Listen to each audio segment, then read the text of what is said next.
Hello दोस्तों, welcome to CG पाठशाला।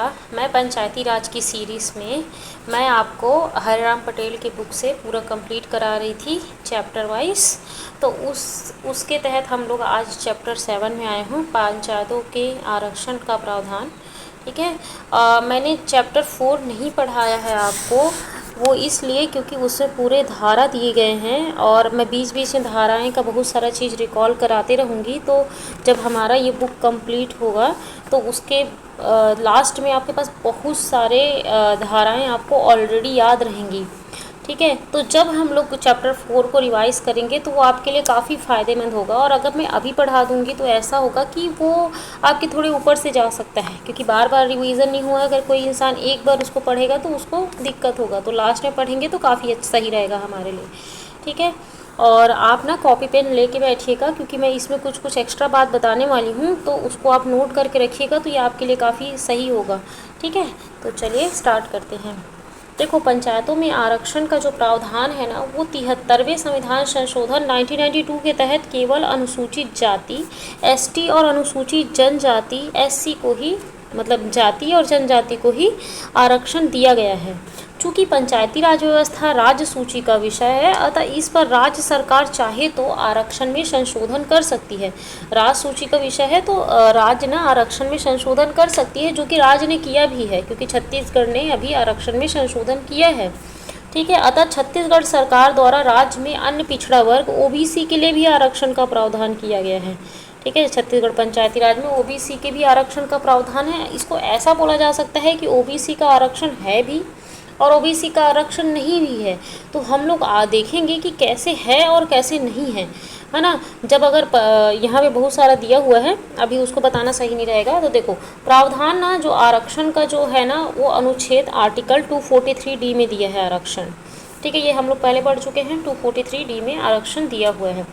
अब आरक्षण का आधार क्या होगा? अनुसूचित जनजाति एसटी जनसंख्या के अनुपात में आरक्षण होगा। जितना जनसंख्या है उस एरिया में एसटी का, उसके अकॉर्डिंग आरक्षण होगा। और अनुसूचित जाति का भी जनसंख्या के अनुपात में आरक्षण होगा, है ना। और जनसंख्या के अकॉर्डिंग आरक्षण होगा। और महिला वर्ग को ना सभी वर्गों में 50% महिलाओं के लिए आरक्षित है। मतलब कि शेड्यूल ट्राइब्स में भी वो जितना भी जनसंख्या के अकॉर्डिंग आरक्षण दिया गया उसमें 50% महिला, फिर शेड्यूल कास्ट में भी जितना आरक्षण दिया गया उसमें 50% महिला होनी चाहिए, फिर जनरल के लिए भी जितने भी हैं उसमें भी 50% महिला होनी चाहिए।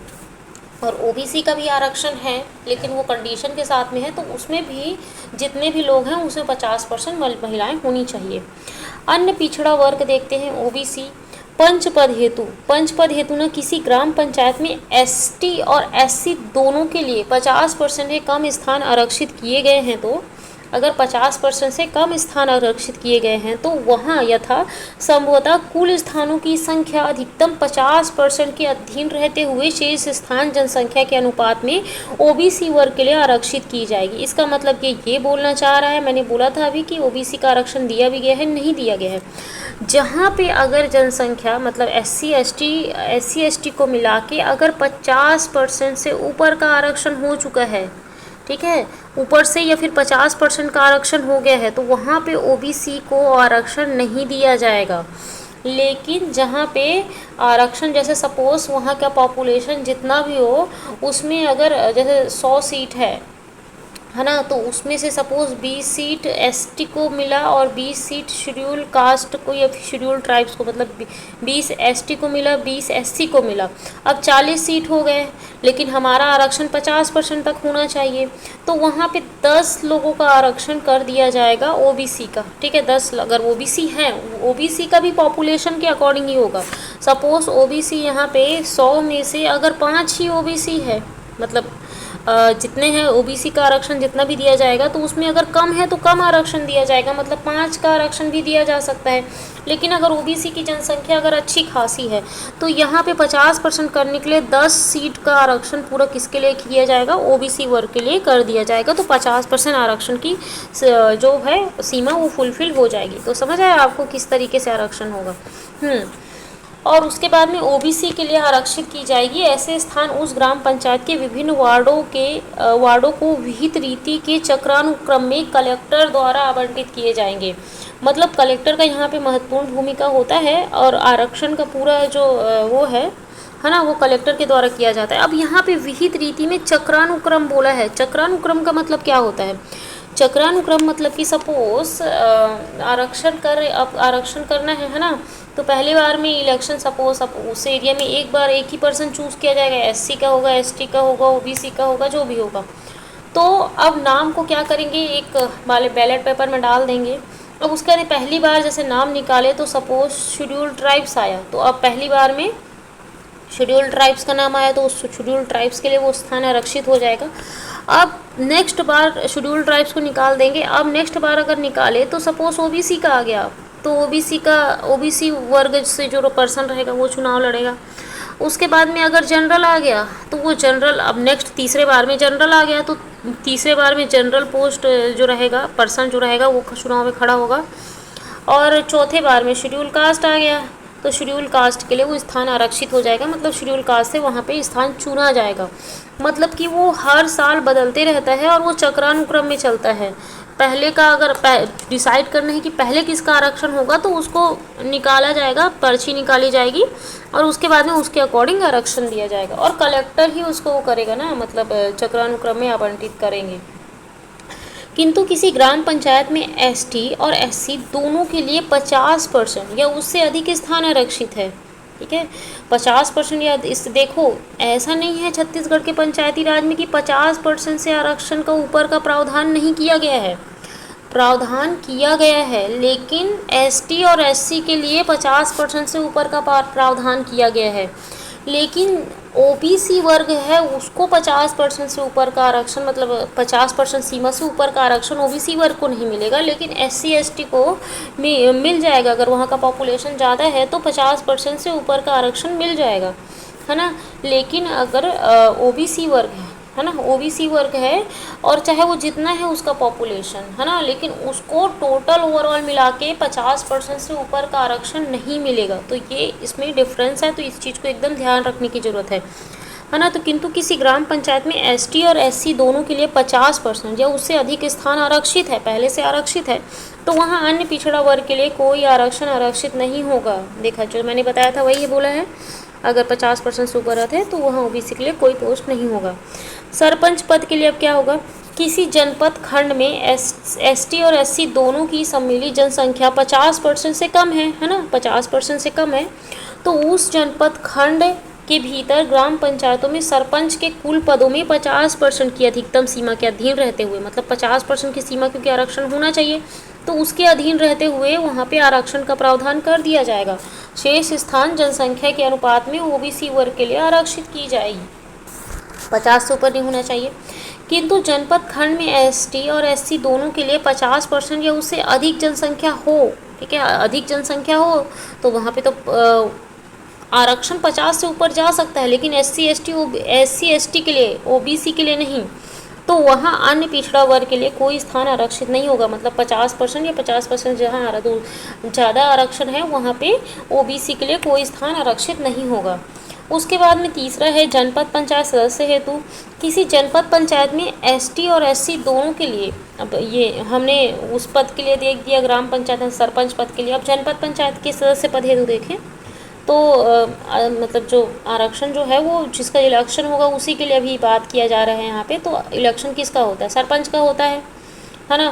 फिर उसके बाद में जनपद अध्यक्ष, जनपद के सदस्य का होता है, जिला के सदस्य का होता है, ठीक है, इनका डायरेक्ट इलेक्शन होता है ना। तो एसटी और एससी दोनों के लिए 50% से कम स्थान आरक्षित किए गए हैं जनपद में, तो वहाँ 50% अधिकतम सीमा के अधीन रहते हुए शेष स्थान जनसंख्या के अनुपात में ओबीसी वर्ग के लिए आरक्षित किए जाएंगे, ठीक है, ओबीसी वर्ग के लिए आरक्षित किए जाएंगे। ऐसे स्थान विभिन्न निर्वाचन क्षेत्रों को विहित रीति में चक्रानुक्रम में कलेक्टर या आवंटित किए जाएंगे। मतलब वो जो नाम जो है कि किस का कब नेक्स्ट टाइम किसका रहना है आरक्षण, कौन खड़ा होगा, कौन से वर्ग का होगा, तो कलेक्टर द्वारा चक्रानुक्रम में आवंटित किए जाएंगे।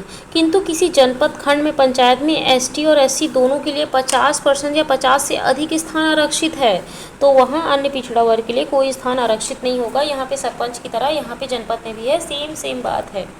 उसके बाद जनपद पंचायत अध्यक्ष पद हेतु किसी जिले में जहाँ एसटी और एससी दोनों की सम्मिलित जनसंख्या 50% से कम है तो वहाँ जिले के भीतर जनपद पंचायत अध्यक्षों के कुल पदों में से 50% अधिकतम सीमा अधीन रहते हुए शेष स्थान जनसंख्या के अनुपात में ओबीसी वर्ग के लिए आरक्षित की जाएगी, जो मैंने ऊपर बताया। किंतु जिले में एसटी और एससी दोनों के लिए 50% या 50% से अधिक जनसंख्या अगर आरक्षण में है ना, मतलब रिजर्वेशन वहाँ पे है, तो अन्य पिछड़ा वर्ग के लिए कोई स्थान आरक्षित नहीं होगा। बस वही बात है।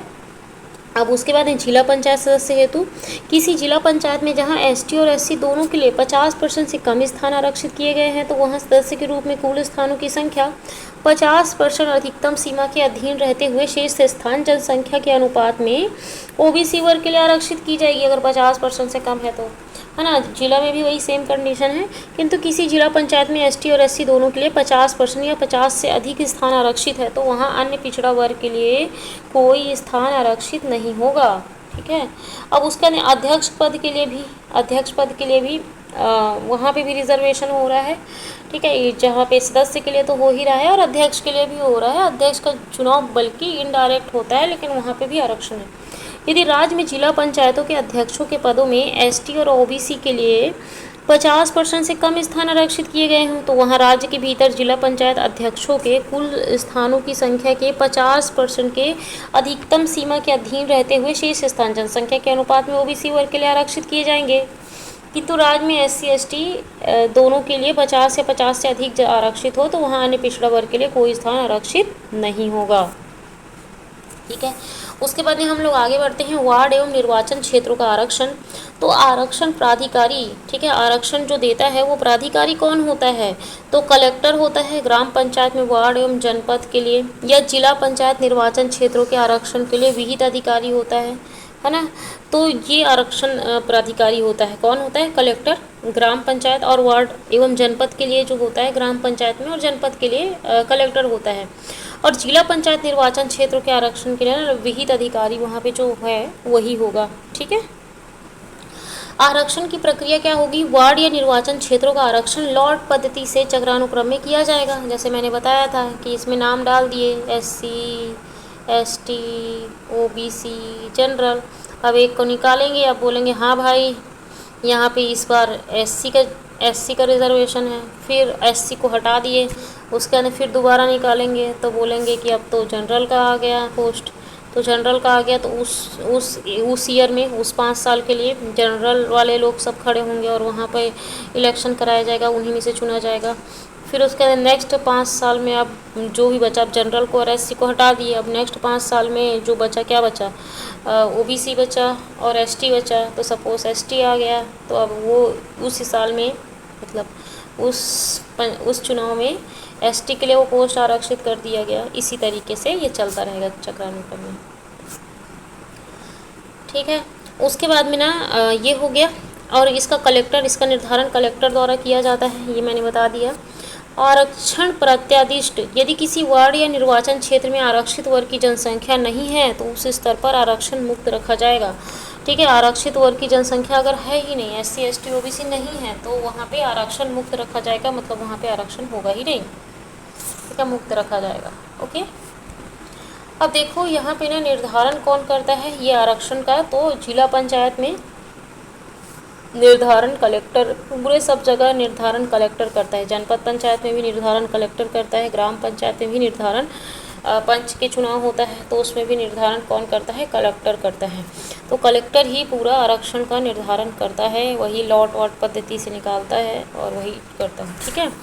उसके बाद में सरपंच एवं अध्यक्ष पद के लिए आरक्षण, है ना। तो सरपंच एवं अध्यक्ष पद के लिए ना आरक्षण जो है ना विहित प्राधिकारी करता है। तो विहित प्राधिकारी कौन होगा, तो जिला पंचायत में जिला पंचायत का अध्यक्ष होगा, है ना।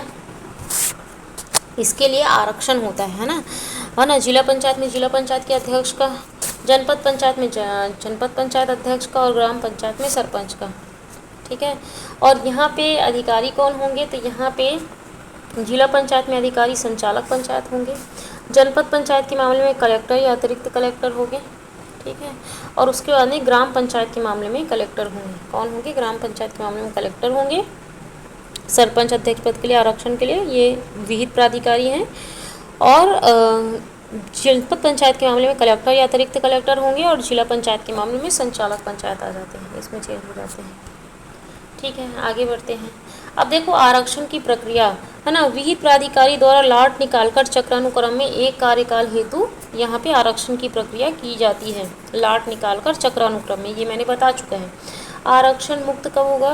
ग्राम पंचायत सरपंच, यदि वहाँ आरक्षित वर्ग ST, SC, OBC की जनसंख्या नहीं है, ठीक है, नहीं है, तो सरपंच का पद आरक्षित वर्गों के लिए आवंटन से मुक्त रखा जाएगा, ठीक है।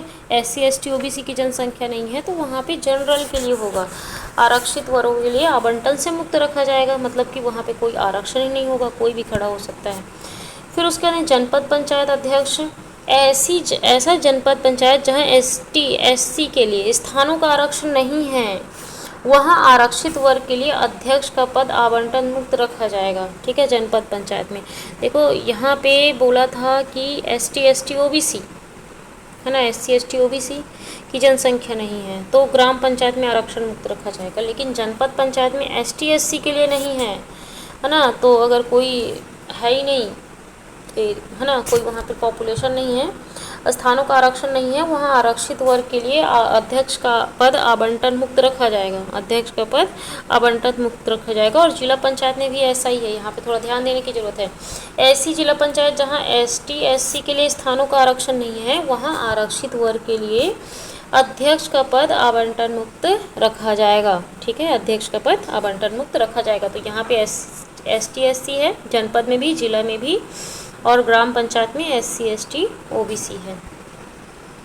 उप सरपंच एवं उपाध्यक्ष पद के लिए आरक्षण देखें तो यदि सरपंच अध्यक्ष का पद अनारक्षित वर्ग के लिए आरक्षित हो तो उप प्रमुख का पद सदैव आरक्षित वर्ग के लिए होंगे, ठीक है।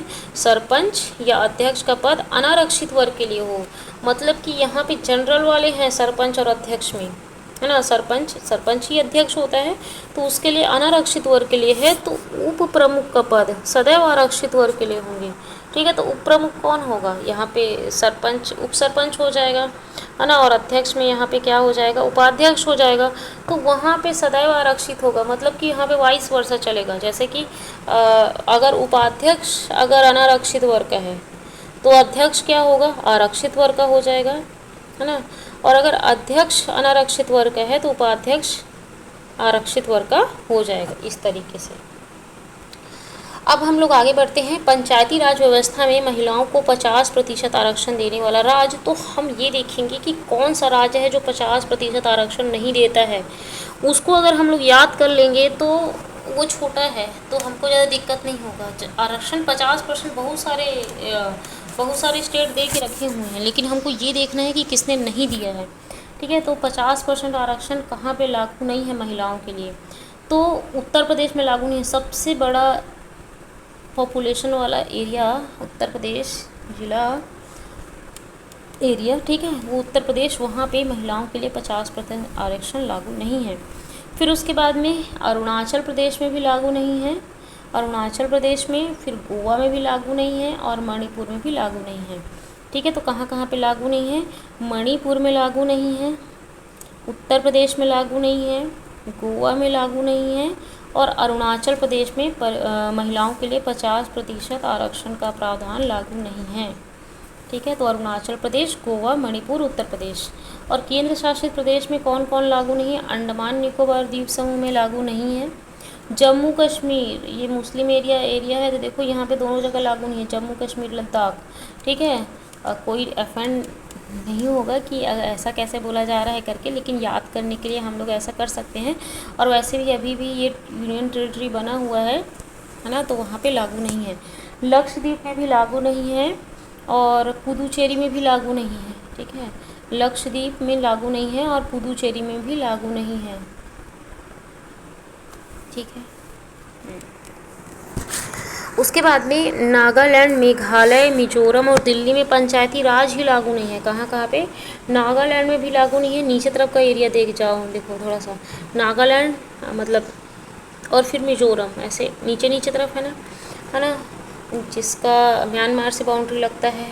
और याद रखना है मेघालय, है ना, मेघालय का बाउंड्री तो नहीं लगता, लेकिन फिर भी से मेघालय में लागू नहीं है, मिजोरम में लागू नहीं है, नागालैंड, फिर मिजोरम, फिर मेघालय और दिल्ली में पंचायती राज लागू नहीं है, ठीक है। और केंद्र शासित प्रदेश जहाँ पे 33% आरक्षण होगा, यहाँ पे 50% आरक्षण नहीं है, तो कहाँ पे, अंडमान निकोबार, जम्मू कश्मीर, लद्दाख, लक्षद्वीप, पुदुचेरी, ठीक है। और कौन सा राज्य, अरुणाचल प्रदेश, गोवा, मणिपुर, उत्तर प्रदेश। अब कहाँ पे लागू है, ठीक है, तो इसको एक सनसनी निगाहों से देख लेते हैं। आंध्र प्रदेश में लागू है, असम में लागू है, बिहार में, छत्तीसगढ़ में, गुजरात में, हरियाणा में, हिमाचल प्रदेश में, झारखंड में, कर्नाटक में, केरल में, मध्य प्रदेश में, महाराष्ट्र में, उड़ीसा में, पंजाब में, राजस्थान, सिक्किम, तमिलनाडु, तेलंगाना, त्रिपुरा, उत्तराखंड, पश्चिम बंगाल, ऐसे इतने सारे जगह में लागू है। और केंद्र शासित प्रदेश दमन दीव दादर नगर हवेली में भी 50% आरक्षण लागू है। अच्छा, मैं आपको ना और एक चीज़ इम्पॉर्टेंट वाला बता देना चाहती हूँ। यहाँ पे वार्ड या निर्वाचन क्षेत्र का आरक्षण लॉट पद्धति से चक्रानुक्रम में किया जाता है, जो 2 पंचवर्षीय और कार्यकाल के लिए लागू होता है, बोल रहा है 2 पंचवर्षीय मतलब 10 साल के लिए। अगर 10 साल के लिए अगर आरक्षण निकल गया अगर जनरल का, तो वो लागू होगा नहीं, ये गलत है। 1 पंचवर्षीय योजना के लिए लागू होगा, क्योंकि अब ये चेंज हो चुका है, 2 पंचवर्षीय योजना के लिए लागू नहीं हुई, इसको आपको मॉडिफाई करना है अपने बुक में, ठीक है। तो 2 पंचवर्षीय कार्यकाल के लिए लागू होगा, नहीं होगा 1 पंचवर्षीय के लिए होगा। मतलब कि अगर अभी मैंने आपको बताया भी था, वैसे ऐसा नहीं है, बट यहाँ पे 2 लिखा हुआ है, तो आपको थोड़ा सा ध्यान देना है, यहाँ पे 2 की जगह 1 हो जाएगा, ठीक है। 1 पंचवर्षीय के लिए लागू है, मतलब अगर 1 साल अभी इस साल में अगर जनरल के लिए निकला, तो नेक्स्ट साल अब चेंज हो जाएगा, अब ओबीसी के लिए आ सकता है, फिर एसटी के लिए भी आ सकता है, फिर ओबीसी, फिर SC ST, ऐसे मतलब चलते रहेगा, ठीक है। तो 1 पंचवर्षीय योजना के लिए लागू होगा, ठीक है। तो इस तरीके से हमारा चैप्टर 7 कंप्लीट हो जाता है ना। तो चलिए, बाय बाय। हाँ, अगर अच्छा लगे तो लाइक, शेयर एंड सब्सक्राइब ज़रूर कीजिएगा, और क्योंकि बहुत मेहनत लगती है बनाने में, तो हमारी मेहनत का आप वो करेंगे, मैं ऐसा एक्सपेक्टेशन कर सकती हूँ ना, ठीक है। तो चलिए, बाय बाय।